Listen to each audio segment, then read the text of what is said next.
All right, let's journey onward, deeper into the rabbit hole that is the Ezekiel scroll. I'll just draw our attention to the map, tour guide map here. We are, in this session, going to wave goodbye to the first main section of Ezekiel. We're going to overview all of chapters 8 through 11, not because we're going to do everything, but just because we don't have time to do everything. But I'll just kind of show what I hope are the right things so that you can explore things on your own after this. Recall, chapters 1 through 11 had a three-part design. The initial visions of the divine glory surrounded Ezekiel's calling. In the middle was his strange vocation and how both his words and his body become a symbol of his message. We're now going to come to the matching section, 8 through 11, which is another vision. And it has at the center a long replay, but with further commentary on the thing that he saw in chapter 1. But what I want to focus in on is his temple vision. So in an earlier session, we already looked at the opening lines to this. This is where he's sitting in his house and he finds himself traveling between heaven and earth. And he's transported to Jerusalem. But that's the scene right here. I just want to use a little drawing here. So we developed this earlier about Ezekiel sitting on the banks of the river. And the divine glory appears to him. And remember, God says you're going to be surrounded by scorpions and thorns and thistles. But he's sitting far, far away from what is supposed to be the heaven on earth place, which is the temple. And so here he is outside the garden, as it were, with thorns and thistles. And this was chapters 1 through 3. What's going to happen in chapters 8 through 11 is he's going to be transported through the Spirit, and he's going to find himself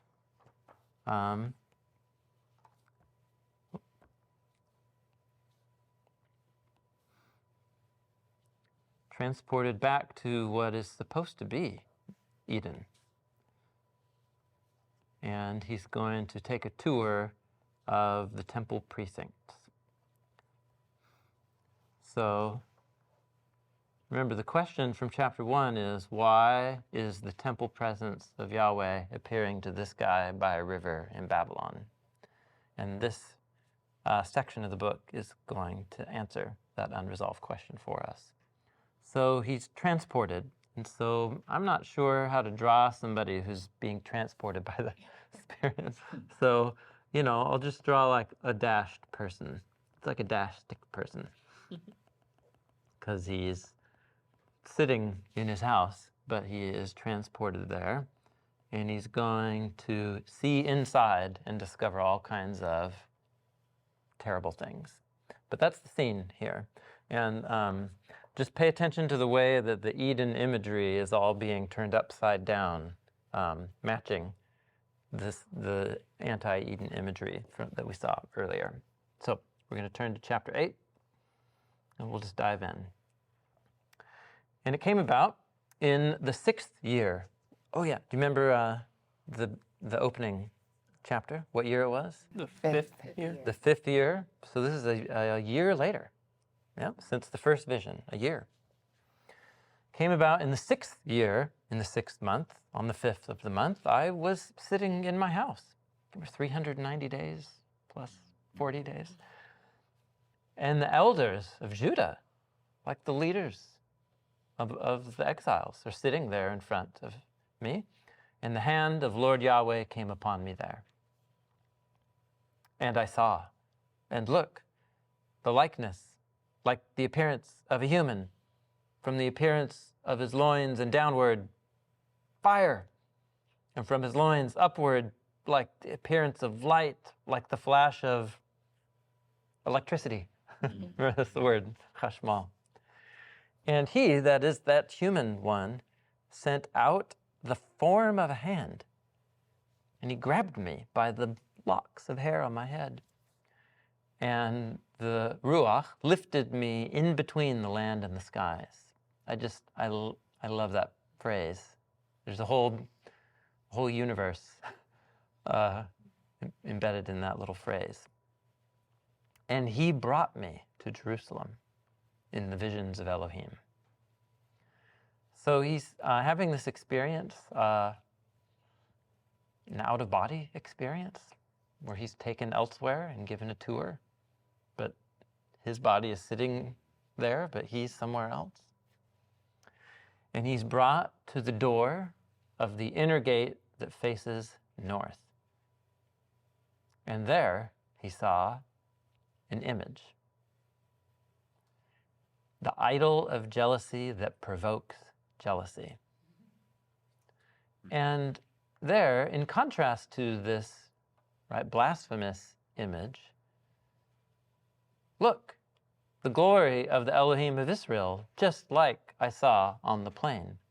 So look at the contrast. He's brought into the inner gate, and he's looking up at the temple, and he sees an image. And that image is contrasted with the glory of Elohim. And remember what? At the glory of Elohim, what's sitting on top of the platform on the throne? In the likeness of the image of a human.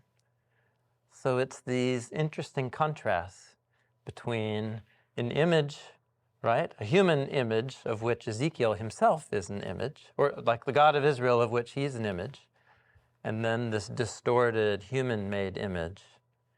Do you see what's happening here? It's sort of like in the garden space, there's only meant to be one image, and that's humans bearing God's image. But instead of what's there is a not only not human, but a human-made statue. And it's provoking jealousy. That is, it makes God angry when humans sell out their own dignity and give their allegiance to their own created, the works of their hands. So that's the contrast here. So he's brought back to Eden, but man, this ain't Eden. This is nightmare world. So when I was a kid, there was this movie called They Live, and the heroes of the film can wear special sunglasses and see that there are aliens in our midst disguised as humans. And, that's how they rescue the world from the aliens. But this whole idea of like, there's reality, but then you like have special vision, and then it's like this nightmare reality. And that's like what's happening here. This is upside down nightmare world, the opposite of Eden. So this is the first stop on this tour. Yahweh said to me, "Son of a human, lift your eyes up to the north." And I looked up to the north, and look, there, north of the gate, was the altar. And that idol of jealousy was by the entrance. So altars are where you surrender yourself through substitutes before God. And God's people are surrendering themselves to an image. Son of a human, do you see what they're doing? Great abominations that the house of Israel are doing here, so that they are the ones becoming far away from my sanctuary. You will see even greater abominations. Okay, there's a deep irony in verse 6 right here. So where are the people doing these things? They're in the temple. Yeah. Where is Ezekiel's body sitting? In Babylon. Babylon. But where is the presence of God now? Well, it's about to leave and go to Babylon. And so who are the ones who are actually far away? Do you see what's happening here? Yeah. It's as if the remnant that Ezekiel is among is actually the ones in Eden. They're actually the ones in Eden. So all of a sudden, Eden is wherever Yahweh's presence is, connecting heaven and earth together, that's where Eden is. And people can think that they're in Eden because, they made this elaborate building and the rituals surrounding it. But Eden can become anti-Eden if you get the idea. Yeah, it's just an inversion and a reversal. Then he brought me into the entrance of the court, and I saw, and look, there's a hole in the wall. And he said to me, "Son of a human, dig in the wall." It's like mud brick, yeah. So if you have long fingernails, you can just get in there. So I dug in the wall, and look, a hole. So think of the image. He's going from the outside, and he's going in another layer here, through the wall. He's going into the secret place. And he goes in through this hole, and he said to me, "Go see the terrible abominations they're doing." And so I go in and I look, and I see creeping animals and beasts, detestable things, creepers and crawlers. He's looking into the temple precincts now, and what he sees is snakes and scorpions inscribed on the wall. He says, creeping animals, beasts, detestable things, all of the dung balls of the house of Israel inscribed on the wall around. Okay. If you look in most English translations, you will not see the word dung balls. This is Ezekiel chapter 8, verse 10, so I'll just show you real quick. If you compare most English translations, the NIV, I saw all the idols of Israel. I saw the idols of the house of Israel. Idols, idols, idols. So where do I get off translating this dung balls? This is one of the standard words Ezekiel uses for the word idols. But here, I'll draw it real quick. It's the word gilul. It comes from the three-letter Hebrew word galal, which means to roll. And so once you galal something, it becomes a galul, which is a little ball or a cylinder. Remember when God told Ezekiel to bake his poor quality bread over dung balls? Gilulim. Bake it over gilulim. So what's interesting is he uses the consonants of the letter for poop, dung. But there's Ezekiel's other favorite word for idols is this word we saw repeat all over, abominations. And the word for that is shikuts. So what he takes is the vowels of the word shikuts, and he puts those vowels into the consonants of the noun dung balls, and what you get is gilul. And this is Ezekiel's most common and favorite word to describe the idols of Israel. It's trash talk. It's a word of disgust. It communicates what he feels about these. And, this is how Yahweh feels through Ezekiel. The word is used a handful of times in the Torah, but Ezekiel uses this word more than any other biblical author. So to capture that feeling, I've used the word dung balls in my translation. So think of going back to the garden imagery here. So here's Ezekiel in the spirit, and he's seeing in to the precincts of the temple. And what he sees in there is creepers and crawlers. Come now. Come on. He's seeing all these creepy animals inscribed onto the walls. Verse 11, and 70 men of the elders of the house of Israel. Who's sitting in the house with him, with his body back in Babylon? The elders, some other elders, yep. Yaazanyahu, son of Shaphan, was standing there in the middle, and they were standing in front of these animals on the walls, and they had incense censers in their hand. and the fragrance of the cloud of incense was rising. This is what the priests do when they go into the temple. But they're doing it not before the invisible presence of Yahweh over the cherubim. They're doing it before these animals inscribed on the wall. He said, "Son of a human, do you see what the elders of Israel are doing in the dark, each in the chambers of his own image? For they are saying, Yahweh isn't watching us. Yahweh's abandoned this land." And he said to me, "Let me show you even greater abominations." He brought me out into the entrance. This is out into the kind of the temple precincts, to the gate of the house of Yahweh that faces north. And he saw there women, and they were weeping for Tammuz. Well, that's immediately clear. So I have stuff about each of these stops on the tour in the notes ad nauseum, more detail than you probably want to know. So Tammuz is a Babylonian fertility god. The correspondent of Tammuz down in Egypt is Osiris. And so these are the dying and rising gods that represent their vegetation fertility gods. So these are the deities who die every fall and winter and then are reborn every spring.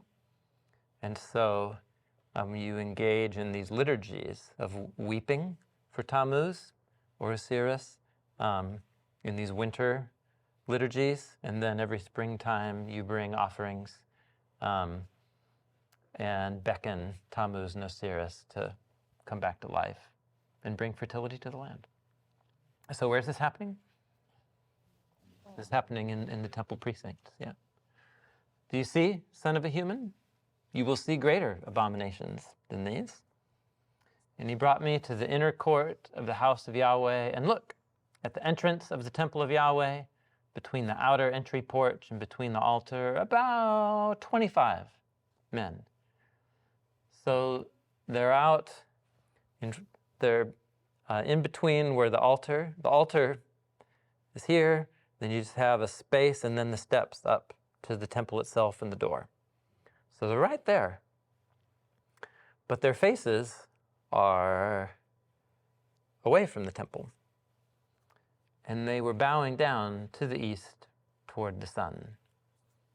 So their backs are to Yahweh, and they are bowing down to the sun.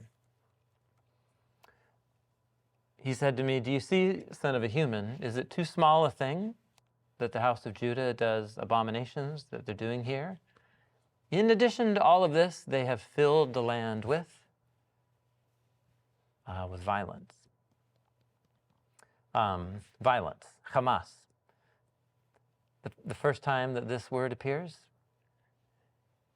is the introduction to the flood story, about humanity filling the land with their violence, which is the legacy of Cain and Lamech and then the giant warriors, the Nephilim. And they so fill the land with violence that God is provoked. And he has to respond in some way. So they fill the land with violence. They turn to provoke me. And look, they are shoving the branch into their nose. You guys, nobody knows what that means. And I mean, there's theories. I don't think any of them are compelling. I have no idea what that means. And I'm not convinced that anyone does. So where my mind goes is some garden image, but I don't know how to. So ask me in a year or two, and maybe I'll figure it out. But there's, in some way, this is an image of provoking Yahweh, shoving the branch into the nose. And I will respond by acting in hot anger. I will not show pity. I will not show compassion. Even if they cry out, I can't ignore what they're doing here. So we've had 4 stops. We've had the idol provoking jealousy. I'll just scan through the notes just to show you. This is almost certainly the idol that is referred to in the Scroll of Kings. there was the only king that we're told ever builds an idol in the temple courts is the guy named Manasseh. And he sets up an idol of the fertility and war goddess Asherah, right in the temple courts. There's a whole story about it. Kings. The animal carvings. So what we're talking about here, what is supposed to be inscribed on the walls and the curtains? Cherubim. Is the cherubim. So it's interesting. So those are animal-like things. But the difference is that they are the guardians. They are not Elohim. They're the guardians of the divine presence. And here, by offering incense to them, it's as if you're turning created things into the role of the Creator by offering prayer and incense before them. So there are different scholars who think, should we look to Egyptian background for these images? Egyptians regularly had guardian snakes lining their temples. There's a Hebrew Bible scholar, John Walton, who draws attention to the fact that snakes and creepers and reptiles are often guardians of the underworld. So whichever influence you see going on here, for sure we've got inverted Eden imagery. Instead of ruling over the creatures as an image of God, they are now becoming servants to the creatures. You have the ritual mourning for Tammuz, and then you have the worship of the sun. And once again, King Manasseh is mentioned as introducing new altars into the temple courts for all of the host of heaven. Think of Genesis 1. Are the host of the skies, are they given real authority to rule? Yeah, totally, yeah. But they're images, remember they're called symbols of God's divine light. They are not the ultimate author. So I don't know how this, and then the last step from this is violence and injustice. So this is an interesting connection, I think, for us moderns, is we tend to think of idolatry, giving one's allegiance to a statue or to the sun, as like, well, aren't we glad that we've graduated? Beyond that kind of primitive thing. And then, violence or injustice, like that's kind of its own category. But for the biblical authors, these things are all connected. There's some inner logic that when humans abdicate their own dignity as images of God, and then we ascribe divine authority to the fates. I mean, what's happening when you're giving your allegiance or trusting your fate to the stars? This is actually the thing my neighbor's super into, constantly talking about her horoscopes and so on. When we're talking about worshiping the cycles of nature, as if our fate is bound, and of course, we emerge from the ground in Genesis. So our fate is bound up with the fate of creation. But at the same time, we are called to be caretakers of creation and do things for the world that the world wouldn't naturally do for itself. But seeing ourselves as slaves to the cycles of nature is somehow counter in the biblical story to our dignity as images of God. Giving our allegiance to the creatures, or giving our allegiance to things of our own making, the goddess of sex and war. So I think where the biblical authors would want us to imagine is, how is it that we sell out our allegiance to cultural creations of our own making, whether they're economic, institutional. The Asherah represents fertility, abundance, security, and military might. Are these things to which people tend to give their allegiance? Tammuz represents deifying creation, as to which we are slaves instead of called to guide creation somewhere as co-rulers with God.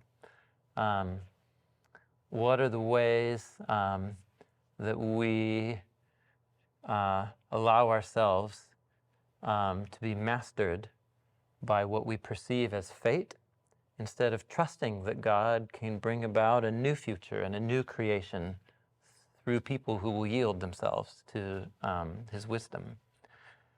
Once you this is kind of like cosmology, you know, the three-tiered world, and we're like, oh, the primitive biblical authors. But what if their finger is actually on something? And what if these are the things that lead to violence and injustice in our societies? Is precisely when we hand over our allegiance to things that are not God and things that we have made. I think there's a deep insight here that Ezekiel's nightmare tour, I think, forces us to ponder. So let me just pause right there.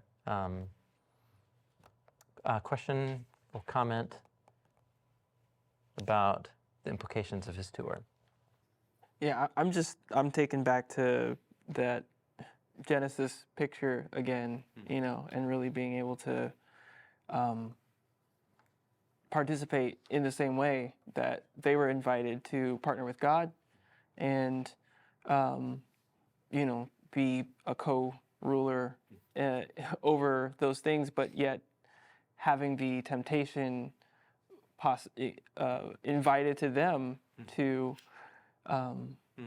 you know, in one sense, he's the voice of the snake. Yes, yeah. Right, and by doing so, they're actually giving up their, you know, responsibility, and yeah. So as I'm thinking in what ways that is happening in my own life, to see that it's also something that Ezekiel and, you know, the author is tracking with, and in even possibly inviting me to consider yet again. But I'm no longer, you know, picturing myself in a garden, and I'm no longer picturing this as the fruit, but, you know, it is become more practical, right? Because these are the areas which we see more modern, you know, in our modern world. So yeah, it definitely has come more to life if we're tracking with that worldview.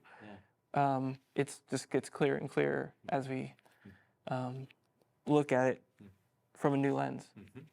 Yeah. Would you mind giving us your explanation of cosmology? Just that term. Oh, sure. Yeah. Yep. You're right. This is not a normal word. So it's a compound word, two Greek words: cosmos, which means order, and logos, which is an account or a word about. Yeah. So cosmology is just in the story that a culture tells about how the world is ordered, and how things got to be that way. Yep. So like a creation story of... Is a cosmology. Okay. Yeah. Yep. Just wanted to make sure I understood. Yeah. So the cosmology of Genesis 1 is that creation, humans are intimately bound up with creation because they emerged from it.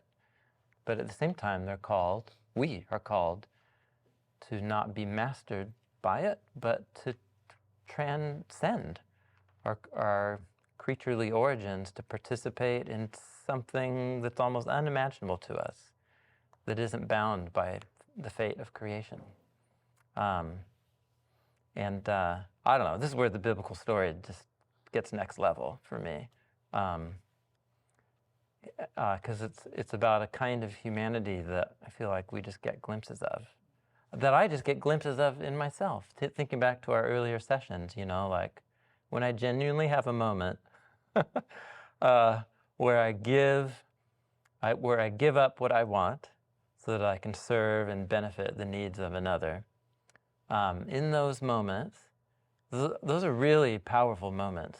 As a parent, I'm forced to undergo and experience those moments on a regular basis. And it does something to me where you're like, man, I think real living is not what I think it is. I think it's actually giving up what I want so that I can love another creature and serve it. And that's exactly how Jesus defined what it means to rule the world, is to love and to serve. And somehow what idolatry does is it's becoming slaves to things that there are creations, and they generate behaviors individually and corporately that create violence in the world. And that's one of the ways you know it's not the one true God, is because allegiance to those things leads to violence, as Ezekiel sees in his day. So you just got to ask yourself, like, whatever it is that I give my allegiance to, does it lead to more love and more life, or does it lead to conflict, division, and violence? And, you know a tree by its fruit, I guess. Yeah. My mind goes in two places here, which is part of the, I don't know if we're going to go there, but like the God's anger conversation or God's wrath. But the vision itself, the text took me back to an anti-Exodus 34, what Yahweh talks about himself. I'm the great, compassionate, gracious, slow to anger. And now here he's saying, I will act in hot anger. I will not show compassion. I will act. In the idolatry conversation, the point you just made leads me to Romans chapter 1, when Paul is saying that they gave up their calling to bear image, to be the representatives, and they gave it to idols, to their, and you name it, whoever fills that spot of idols. And coming from a background where in Brazil, where we see that very vivid, the spiritual world and worship of, you name it, in many aspects of idols, idolatry, in other cultures, the same, that oppression that comes with it. The idolatry comes with a price, and those idols will request that price soon. And just seeing this, my mind goes in these places. Yep. Thank you.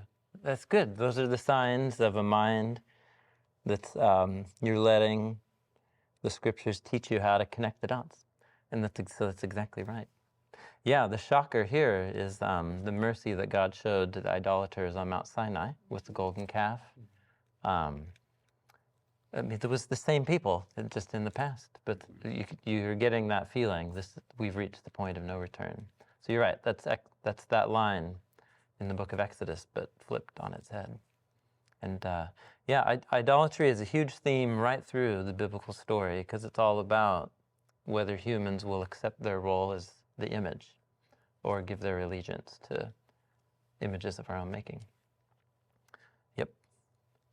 Yeah, this is powerful stuff. This is worth many long walks and cups of tea, as it were, to ponder the significance of these things. Because this isn't something that you just like, oh, I get it, and you move on with your life. This is a set of glasses that we're called to pick up.